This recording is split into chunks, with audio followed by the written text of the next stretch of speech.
Here we are going to talk about disinfection. I have a couple different types of tools and implements that I am going to disinfect.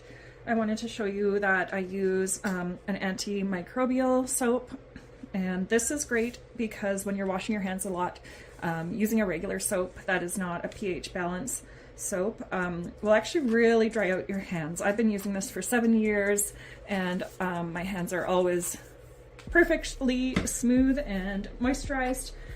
So first thing you're going to do is wash your own hands.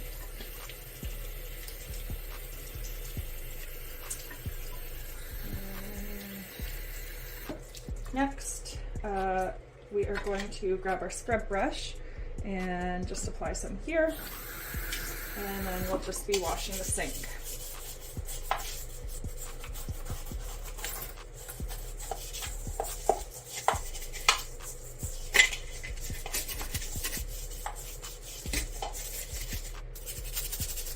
And I just have this little thing here just to catch anything so it doesn't go down the drain. Give that a wash.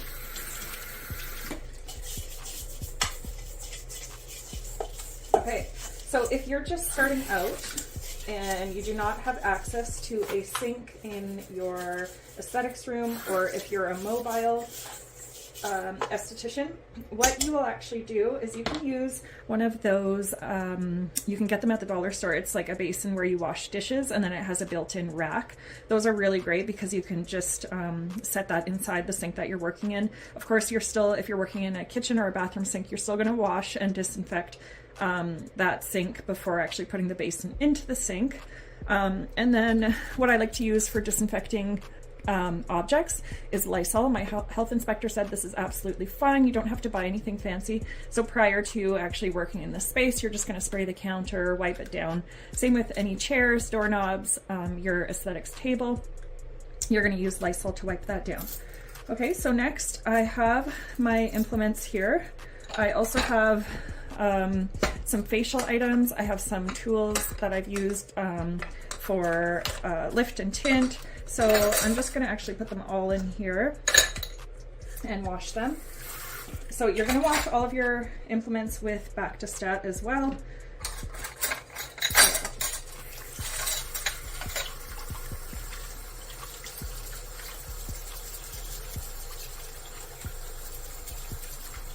Wash and then rinse and set on your paper towel. And of course, I'm just using hot water here. You can also wear a pair of gloves. When the water gets really hot, it adds a bit of a barrier between you and the hot water.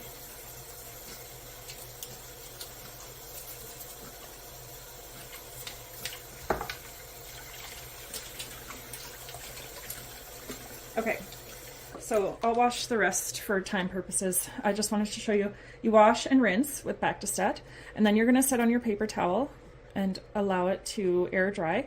If you want to speed things up, you can use more paper towel and dry them. The thing about tweezers is that water kind of collects here in the center. So I'm going to bring it all the way down. I would still, even after drying them like this, I would still let them air dry, because before you put them in your disinfectant or spray them with alcohol, you want to make sure that they're completely dry. Okay, so items that cannot go in CS20 like these, because they would be destroyed and melted by the chemical CS20. These will be sprayed with our 70 to 90% alcohol. You want to use closer to 70% because we're actually going to saturate them in alcohol, and we're going to let them sit for a minimum 10 minutes. So it has to be 10 minutes. Whereas with our tweezers, we are going to let them sit in our CS20 for 20 minutes. CS20 can be bought at places like the Beauty Depot. I've also noticed it's being sold on Amazon now. Okay, so again, for time purposes, I'll stop the video here. By the time I'm done washing these implements, these ones will be dry, and then I'll just show you, actually, you know what, let me just show you now.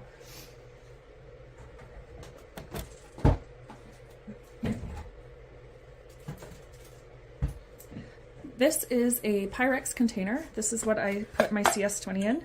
It's glass, so it's safe for the CS20. So this is what I would set my tweezers in. The CS20, what I like to do is I like to have several pairs of tweezers on hand so that, say I had 5 clients in a day, I would have 5 pairs of tweezers so that I didn't actually need to disinfect that day. Then at the end of my day, I'm going to wash all of my tweezers at once, let them sit in the CS20 for 20 minutes, and then I will just dump that out and then do fresh every single time. If you have 5 to 6 pairs of tweezers, then it's really great because even if you spread those out over a couple of days, you don't have to be pouring CS20 every day. What you can do is just do your 5 clients over a span of X amount of days, and then you can just use your CS20, dump it out. I don't recommend reusing it. Technically, you can use CS20 for up to 3 days, the health inspector says, but you want to make sure you're dumping it out every 3 days for sure, unless you have those pH strips to see if they're still effective. But those can get quite costly. So what I do, like I said, I just have multiple pairs of tweezers, and then I wash them once and just dump it right after every use. Okay, so these are dry. This is my alcohol. I just bought these spray bottles off of Amazon. They're fantastic quality. Let's see. Really fine mist. I love them. So what I've done here, I filled it to about here with 100% alcohol, and then I did about this much distilled water.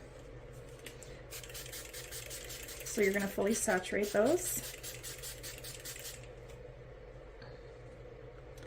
And then you're going to do the other side, and those will sit for 10 minutes.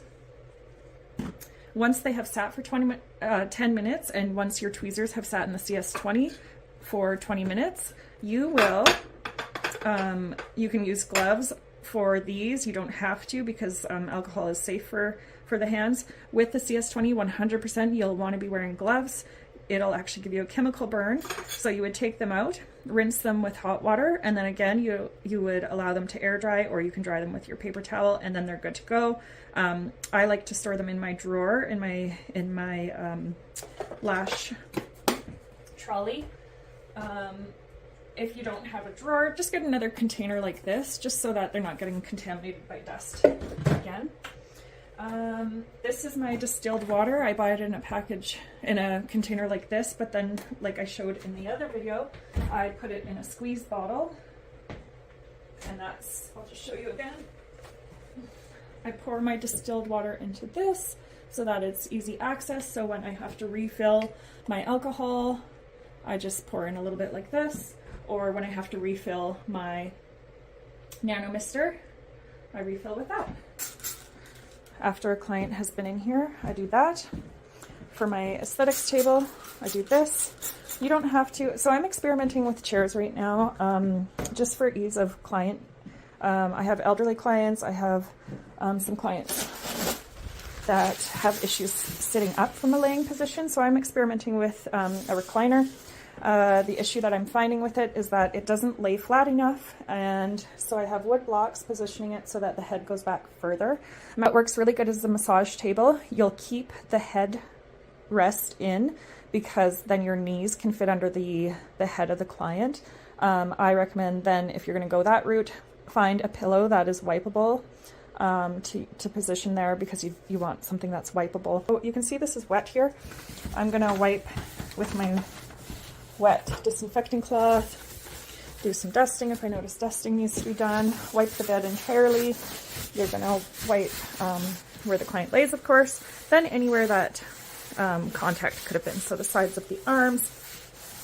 And if you have any questions, let me know. But I love these.